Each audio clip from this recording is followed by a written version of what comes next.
Hello बच्चों, आज हम विद्या प्रकाशन मंदिर की ओर से आपके लिए फिर एक और चैप्टर के क्वेश्चंस लेकर आए हैं जो आपके एग्ज़ाम में बहुत महत्वपूर्ण सिद्ध होंगे। अब इसके साथ अब दो बहुत शॉर्ट में आने वाले क्वेश्चन जो आपको बहुत इंपॉर्टेंट है आने पता चाहिए, सह प्रभाविता और अपूर्ण प्रभाविता, इनकम्प्लीट डोमिनेंस और कोडोमिनेंस। तो सबसे पहले हम देखते हैं अपूर्ण प्रभाविता।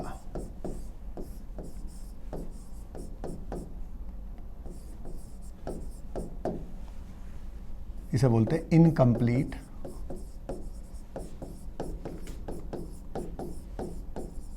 डोमिनेंस।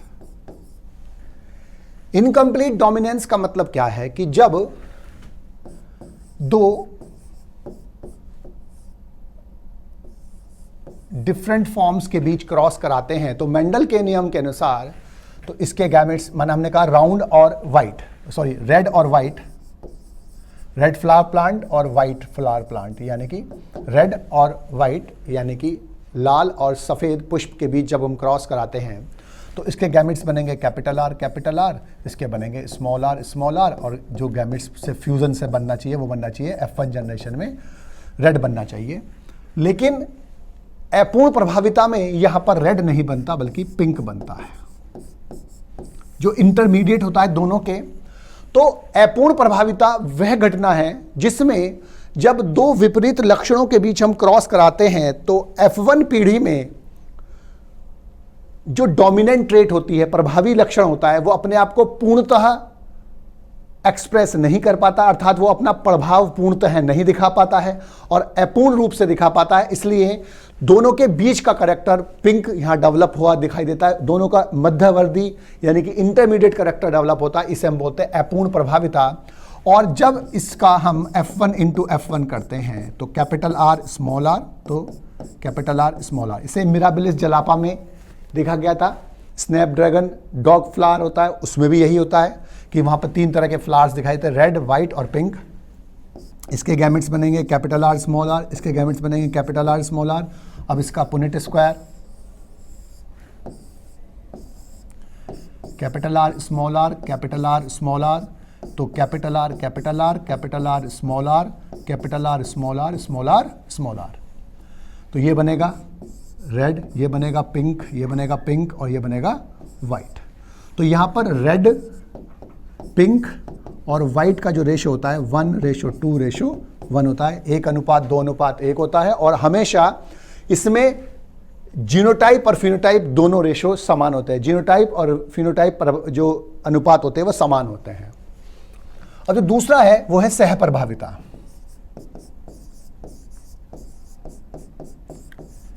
सह प्रभाविता का मतलब क्या होता है? सह माने होता है कोडोमिनेंस, कोडोमिनेंस,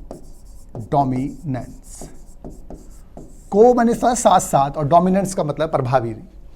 तो जब दो एलील्स अपने आप को साथ साथ रहकर कंप्लीटली पूर्णतः एक्सप्रेस करती है, अपना लक्षण बनाती है और उनके कंप्लीटली अलग अलग एक्सप्रेस होने से एक नया इंटरमीडिएट करैक्टर डेवलप होता है, तब हम इसे बोलते हैं सह प्रभाविता। यहां पर जो डोमिनेंट लक्षण था, प्रभावी लक्षण था, अपने आप को पूर्णतः प्रदर्शित नहीं कर पाता है। लेकिन यहां पर जो दोनों एलील होते हैं, डोमिनेंट और रिसेसिव, जो दोनों एलील दिखाई देते हैं अलग अलग हमें, यानी कि यहां पर दो एलील्स अपने आप को पूर्णतः एक्सप्रेस करेंगे, अपना लक्षण बनाएंगे, लेकिन दोनों के अलग अलग लक्षण के बनाने के बाद एक इंटरमीडिएट लक्षण बनता है। लेकिन यहां पर जो इंटरमीडिएट लक्षण बनता है, मध्यवर्ती लक्षण जो बनता है, वो यहां पर जो प्रभावी लक्षण वाला है उसके द्वारा अपने आप को पूर्ण रूप से एक्सप्रेस प्रदर्शित न करने के कारण बनता है। लेकिन यहां पर दोनों ही अपने आप को पूर्णतः एक्सप्रेस करती हैं। अब कोडोमिनेंस का जो बेस्ट एग्जांपल हम देखते हैं वो है रुधिर वर्ग। मनुष्य में रुधिर वर्ग यानी कि blood group inheritance, blood group inheritance.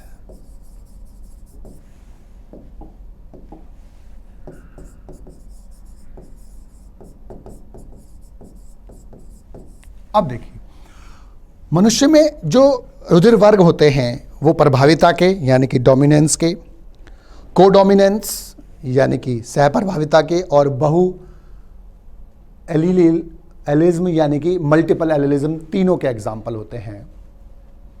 मनुष्य में जो 4 रुधिर वर्ग होते हैं वो होते हैं ए बी और ओ। इसमें एंटीजन ए होता है जो आरबीसी पर प्रोटीन होती है, इसमें एंटीजन बी होता है, इसमें ए और बी दोनों होते हैं, और इसमें अनुपस्थित होते हैं एंटीजन। इसके खिलाफ जो एंटीबॉडीज बनती है प्लाज्मा में, इसमें स्मॉल बी होती है, स्मॉल ए होती है, इसमें अनुपस्थित होती है, और इसमें ए और बी दोनों होती हैं। अब जो मनुष्य में रुधिर वर्ग है वो 3 एलील्स के द्वारा कंट्रोल होता है, IA, IB और IO, और कभी कभी इसको स्मॉल आई से भी प्रदर्शित करते हैं। तो जो IA है वो एंटीजन A बनाता है, ये एंटीजन B बनाता है, ये नो एंटीजन, ये कोई एंटीजन नहीं बनाता है। अब जब एक मदर और एक फादर का जो ऑफस्प्रिंग प्रोड्यूस हो, संतान प्रोड्यूस होती है, माना मदर का ब्लड ग्रुप A है और फादर का B है, तो इसका जो जीनोटाइप होते हैं वो 6 जीनोटाइप बनते हैं। यहां पर देखिए अब IA ये होमोजाइगस यानी कि विषम युग्मजी, इसका IAIB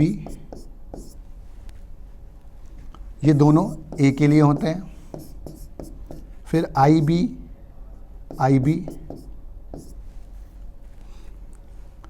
और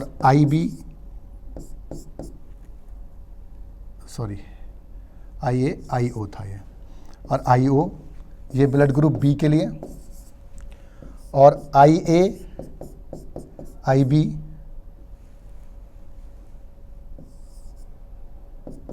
AB के लिए, और IO O के लिए।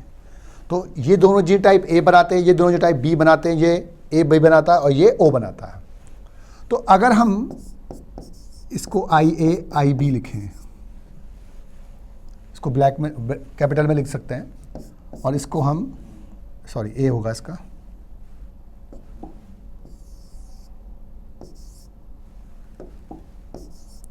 और इसका IB होगा।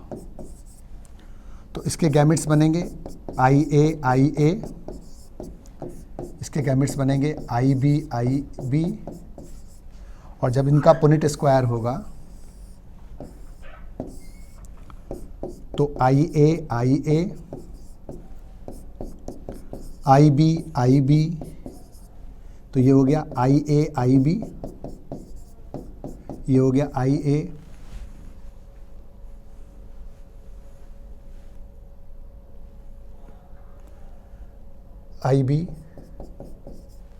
ये हो गया IAIB, और ये हो गया IAIB। तो जो IAIB है ये सब ब्लड ग्रुप बनाएंगे AB। लेकिन अगर हम इसको ये वाला लेते हैं IO, तो ये नॉर्मली हम इसको ऐसे लेते हैं,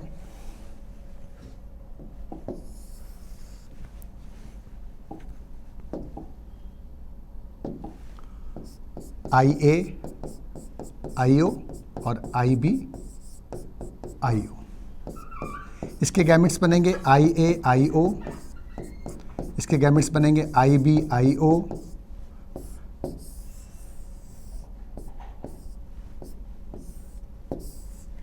इसका हो गया IO, इसका गैमेट होंगे IO, तो ये हो गया IAIB, ये हो गया IO, ये हो गया IO, और ये हो गया IO।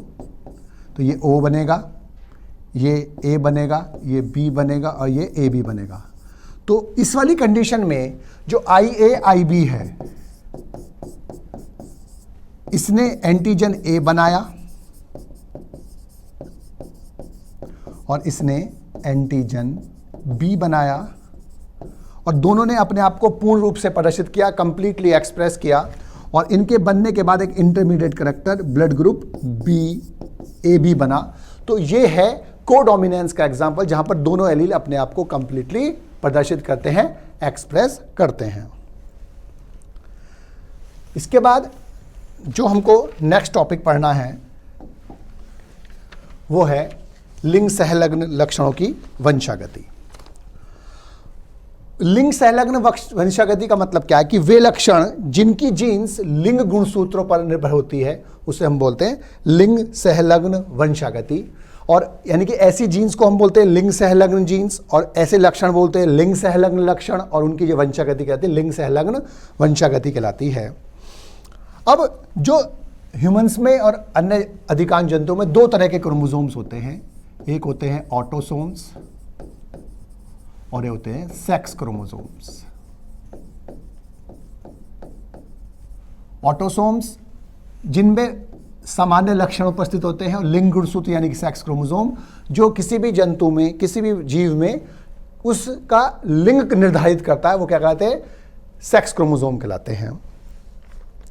अब मनुष्य में अधिकांश जो लक्षण होते हैं वो एक्स क्रोमोसोम पर निर्भर करते हैं, और मनुष्य में दो एग्जाम्पल है सेक्स लिंक कैरेक्टर्स के, एक तो हीमोफीलिया और दूसरा कलर ब्लाइंडनेस। हीमोफीलिया और दूसरे को बोलते हैं वर्णांधता।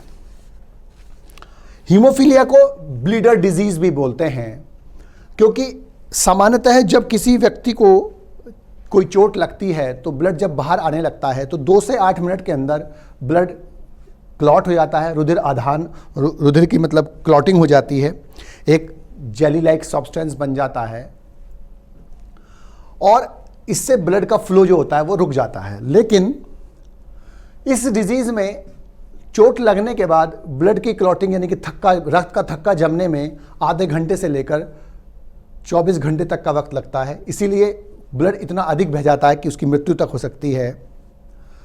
तो इसमें हीमोफीलिया को जॉन ऑटो ने पहली बार डिस्कवर्ड किया था, और इसकी जो जीन्स होती है वो अप्रभावी तथा एक्स लिंक्ड होती हैं। अब इसमें 3 कंडीशन होती है, एक XHX, ये होती है वाहक मादा, यानी कि इसकी एक एक्स क्रोमोसोम्स पर जीन होती है। एक होती है XHXH, यानी कि ये रोगी होती है, और एक सिंपल होती है XX, इस पर जीन्स नहीं होती है।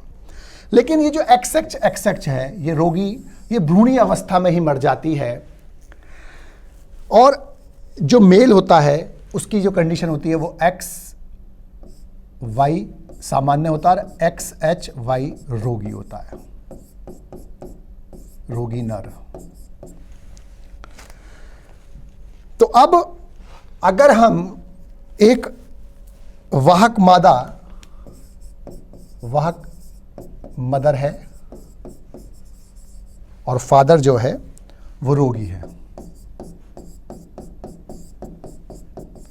इसके बीच क्रॉस होता है, संतान बनती है, तो इसका जो जीनोटाइप होगा वो होगा XHX, इसका होगा XHY। इसके गैमेट्स बनेंगे XHX, इसके गैमेट्स बनेंगे XHY।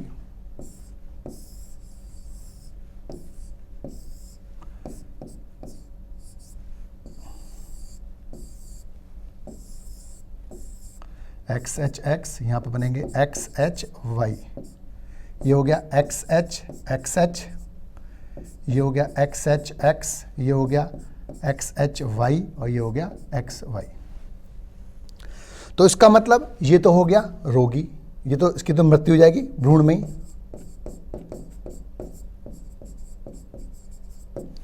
ये जो होगी ये क्या होगी, वाहक, और ये जो होगा सामान्य नर, सामान्य लड़का होगा, बॉय होगा,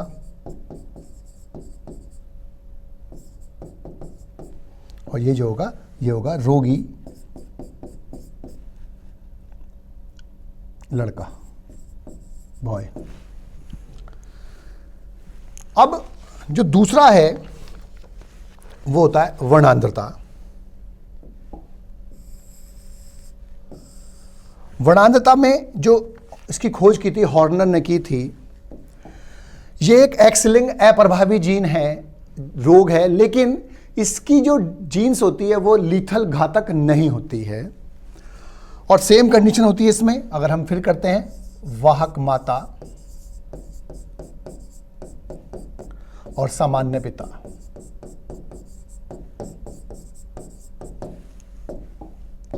तो इसमें वाहक माता कैसी होगी, एक्स सी एक्स, और सामान्य होगा फादर एक्स वाई। इसके गैमेट्स बनेंगे एक्स सी एक्स, इसका मतलब इस पर कलर ब्लाइंडनेस की जीन्स है, और इसका एक्स और वाई।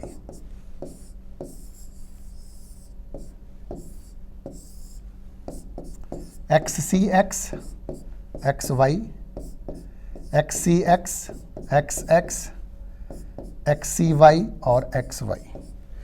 तो ये वाहक लड़की बनेगी, ये सामान्य लड़की, ये रोगी लड़का और ये सामान्य लड़का। तो ये दो मेन डिजीज होती हैं जो लिंग सहलग्न डिजीज होती हैं।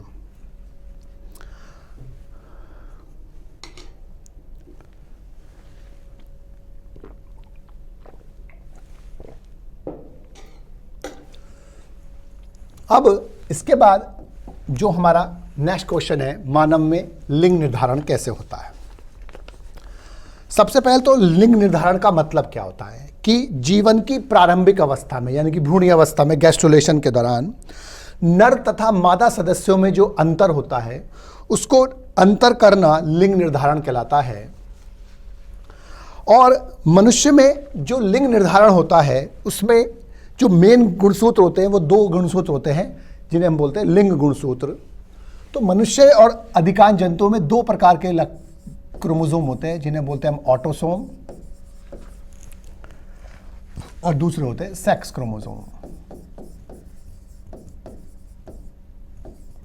लिंग गुणसूत्र और ऑटोसोम्स। लिंग गुणसूत्र किसी भी जाति में लिंग को निर्धारित करते हैं, इसलिए इनको लिंग गुणसूत्र सेक्स क्रोमोसोम बोलते हैं। और ये ऑटोसोम हमारे सामान्य लक्षणों को कंट्रोल करते हैं। तो दो क्रोमोसोम होते हैं हमारे एक्स और वाई, और जो मनुष्य होता है उसमें 46 क्रोमोसोम होते हैं। तो फीमेल में 44 प्लस XX कंडीशन होती है और मेल में 44 प्लस XY कंडीशन होती है। 44 ये ऑटोसोम्स होते हैं और ये सेक्स क्रोमोसोम होते हैं। और मेल में एक X और एक Y क्रोमोसोम होता है, और जबकि फीमेल में 2 X क्रोमोसोम होते हैं। तो जब मदर और फादर का हम जीनोटाइप लिखते हैं और उनसे संतान उत्पन्न करते हैं, तो मदर का होता है 44 प्लस XX जीनोटाइप और फादर का होता है 44 प्लस XY जीनोटाइप। अब इसकी जब गैमेट्स बनते हैं तो वो बनते हैं 22 प्लस X, यानी कि एक ही प्रकार के। लेकिन यहाँ दो अलग अलग प्रकार के बनते हैं, 22 प्लस X और 22 प्लस Y। दो प्रकार के गैमेट्स बने, 22 प्लस X और 22 प्लस Y, लेकिन यहाँ पर एक ही प्रकार का होता है 22 प्लस X। तो अब हम जब इसका यूनिट स्क्वायर कराते हैं तो ये हो गया 22 प्लस X और 22 प्लस X। यहाँ हो गया 22 प्लस X और 22 प्लस Y। ये फीमेल के गैमेट्स हैं और ये मेल के गैमेट्स हैं। तो जब इसका क्रॉस होगा 22 प्लस XX, 44 प्लस XX और यहाँ 44 प्लस XY और 44 प्लस XY।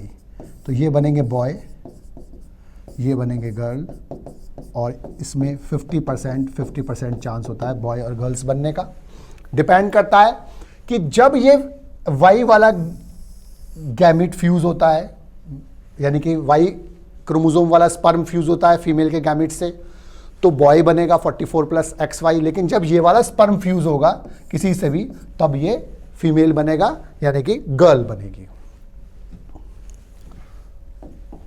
इसके बाद जो है डाउन सिंड्रोम। अब जो डाउन सिंड्रोम है वो जे लैंगडन डाउन ने सबसे पहले इसको डिस्कवर्ड किया था, और इस विकार का जो कारण है वो 21 वे क्रोमोसोम यानी कि गुणसूत्र पर परेशानी होती है। और वो क्या होती है, एक अतिरिक्त कॉपी होती है, एक एक्स्ट्रा कॉपी होती है, यानी कि वहां पर 2 की जगह 3 क्रोमोसोम्स होते हैं। इसको बोलते हैं ट्राइसोमी। ट्राइसोमी क्यों बोलते हैं? नॉर्मली कंडीशन होती है ऐसे कि एक पेयर में 2 होते हैं, लेकिन यहां पर 21वें जगह पर 2 की जगह 3 हो जाते हैं, इसलिए इसको बोलते हैं ट्राइसोमी। और इसका जो कारण है वो होता है नॉन डिसजंक्शन, और इसका कारण है नॉन डिसजंक्शन।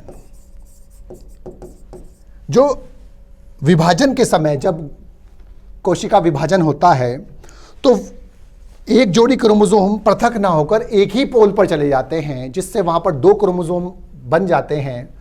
और जब वो गैमीट्स में पहुंचते तो 2 क्रोमोसोम होते हैं, एक क्रोमोसोम दूसरे गैमीट से आता था, इसलिए 3 क्रोमोसोम हो जाते हैं। नॉन डिसजंक्शन का मतलब होता है कि जब सेल डिवाइड होती है तो एक पोल पर एक क्रोमोसोम का, एक पेयर का एक क्रोमोसोम पहुंचता है और दूसरे पर दूसरा पहुंचता है। और जब ये गैमीट्स बनते हैं इससे, मियोसिस से, तो ये जब सेल बनेंगी 2 अलग अलग, तो इसमें एक एक क्रोमोसोम ही होगा, एक कॉपी में से एक पेयर में से एक एक होगा। लेकिन इसमें क्या होता है कि जो 2 क्रोमोसोम है वो एक ही पोल पर पहुंच जाते हैं, इस पर कोई नहीं पहुंच पाता। इसलिए जो इससे गैमीट्स बनेगा जो ऊपर वाले पार्ट से, तो उसमें 2 क्रोमोसोम होगा, दूसरे वाले में नहीं होगा। इसलिए जब 2 क्रोमोसोम हो जाते हैं, एक एक्स्ट्रा हो जाता है, तो इसलिए वहां पर एक एक्स्ट्रा हो जाता है। लक्षण इसके क्या है? रोगी का जो कद है वो छोटा हो जाता है। सबसे पहले कद छोटा होता है, सर गोल होता है, जीभ जो होती है, जीभ में खांच होती है और मुंह आंशिक रूप से खुला हुआ रहता है। गर्दन छोटी रहती है, चपटे हाथ रहते हैं, उंगलियां फिंगर्स जो होती है मोटी रह जाती हैं, जनन अंग अल्प विकसित रह जाते हैं और मानसिक विकास अवरुद्ध हो जाता है। ये डाउन सिंड्रोम के करैक्टर्स हैं। प्रारंभिक भ्रूणीय विकास के दौरान जो डाउन सिंड्रोम होता है उसकी पहचान के लिए उल्बवेधन यानी कि अमीनोसेंटियासिस की जाती है। और इस जो डिजीजेज होती है ये वाली, इनका कोई इलाज नहीं होता जल्दी से, क्योंकि ये डिजीज क्रोमोसोम्स पर प्रेजेंट होती है और क्रोमोसोमल डिसऑर्डर्स जो होते हैं वो जल्दी से ठीक नहीं होते। ये आपके इस चैप्टर के कुछ महत्वपूर्ण प्रश्न थे और इनमें से आपको कई सारे प्रश्न जो होते हैं वो आपको पेपर में दिखाई देंगे, एग्जाम में दिखाई देंगे। धन्यवाद।